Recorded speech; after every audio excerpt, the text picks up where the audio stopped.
আজকের দিনে ঠাকুরগাঁওবাসীর কাছে, সারা বাংলাদেশের মানুষের কাছে আমাদের একটাই আবেদন আমাদের কাছে যে আসুন আমরা সবাই আমাদের বিভেদ ভুলে গিয়ে ঐক্যবদ্ধ হয়ে আল্লাহ তাআলার নির্দেশে আমরা সবাই এগিয়ে যাই এবং ত্যাগ স্বীকার করার জন্য মানসিক প্রস্তুতি সবাই নেওয়া এবং এই মধ্যে দিয়ে আমরা আমাদের এই বাংলাদেশের যারা দুস্থ দরিদ্র বৈষম্যের শিকার হয়ে আছেন তাদের বৈষম্যকে দূর করে আমরা এখানে একটা সাম্যের বাংলাদেশ আমরা নির্মাণ করি।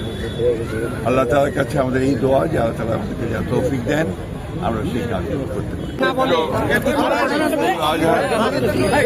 নামাজ আদায় করেছি,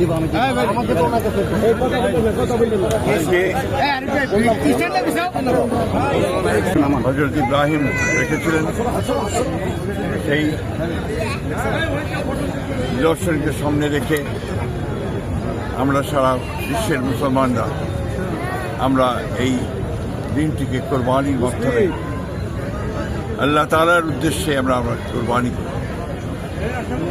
এটা কোনো হত্যা নয়, এটা বিশ্বকবি বিদ্রোহী কবি নজরুল ইসলামের কথায় আজ হত্যা নয়, সত্যাগ্রহ সত্যের উদ্বোধন।